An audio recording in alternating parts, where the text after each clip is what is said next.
Hello, welcome back to my Facebook page. তোমরা সবাই কেমন আছো? আশা করছি বেশ ভালো আছো, আর আমিও খুব ভালো আছি। সো গাইস, আজকে হচ্ছে আমি এসেছিলাম আমার বাড়িতে, আর আমি বাড়িতে এলেই আমার বাবা আমার জন্য মাটন আনে। যেহেতু আমি এখন মাটনটা খুব পছন্দ করি, মানে আগে আমি চিকেন ভালোবাসতাম, বাট এখন আমার মাটনটা খুব ফেভারিট হয়ে গেছে।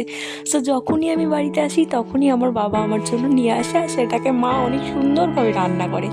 সো আজকের ভিডিওতে আমি তোমাদেরকে দেখাবো আমার মা যেভাবে মাটনটা রান্না করে। হয়তো পুরো ভিডিওটা দেখাবো না, বাট কিছুটা দেখিয়ে দেবো, মানে যে প্রসেসে মা রান্নাটা করে আর কি। সো চলো, এখানে দেখতে পাচ্ছ মাটনটা পুরো একদম ফ্রেশ মাটন এনেছিল। সত্যি কথা বলতে মাটনটা খেতে এত টেস্টি ছিল। হ্যাঁ, যারা খাও ঠিক আছে, আর যারা ভেজিটেরিয়ান আছো তারা প্লিজ ভিডিওটাকে স্কিপ করে যাবে, আর যারা আমার মতো এরকম মাটন প্রেমী তারা অবশ্যই ভিডিওটা আজকে দেখবে। চলো, অনেক কথা হলো, এবার মাটনের গায়ে হলুদটা করা যাক। গায়ে হলুদের অনুষ্ঠানটা জলদি সেরে নেওয়াটাই ভালো, কারণ তারপরে এত গায়ে হলুদ খাটাখাটির পরে একটু মাটনকে তো রেস্টে রাখতে হবে, তাই না? সো এখানে আমি হলুদ, নুন আর তেল দিয়ে দিয়েছি মাটনের গায়ে।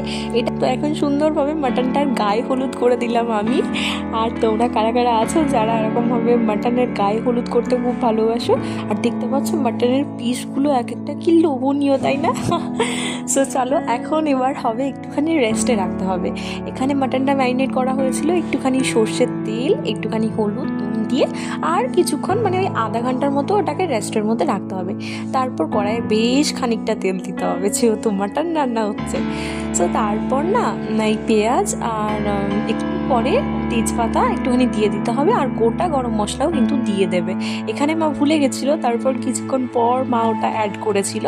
সো তারপর হচ্ছে বেশ কিছুটা আদা রসুনের পেস্ট তোমাদেরকে মানে অ্যাড করে দিতে হবে, হলুদ, জিরা, মানে বেসিক যে সমস্ত মশলাগুলো হয় সমস্ত মশলা আস্তে আস্তে তোমাদেরকে অ্যাড করে দিতে হবে, যেটা আমার মা করছিল। আর এখানে লঙ্কার গুঁড়ো অ্যাড করে দিয়েছিল। আর আমার মায়ের একটা সিক্রেট মশলা কষানো হচ্ছে, যে মশলাটা যখন কষে যাবে মানে পেঁয়াজ, আদা, রসুন দেওয়ার পর কিছুক্ষণ পর আর কি, মা একটুখানি তেল অ্যাড করে দেয়। মানে ওই তেলটা অ্যাড করে দিলে খুব সুন্দর একটা টেস্ট আসে, আর মশলা থেকেও খুব ভালো একটা তেল ছাড়ে। সো মাটনটা যখন অ্যাট লাস্ট খুব ভালোভাবে কষানো হয়ে যাবে, তার ওপর থেকে একটুখানি শাহি গরম মশলা, আর তার সাথে একটু গরম মশলা আর একটুখানি ধনিয়া পাতা দিয়ে এটাকে নামিয়ে নেবে। সো মাটন আমাদের রেডি হয়ে যাবে। আর এখানে হচ্ছে যদি একটুখানি কষানো হয়ে গেছিলো, সো মা যেমন আমাকে অলওয়েজ দিয়ে থাকে, সো আজও একটুখানি কষানো মাটন দিয়ে দিল। হ্যাঁ, আমি কিন্তু মাটনের ঝোলটাই বেশি ভালোবাসি। সো আজকের মতো টাটা, দেখা হচ্ছে নেক্সট কোনো ব্লগে।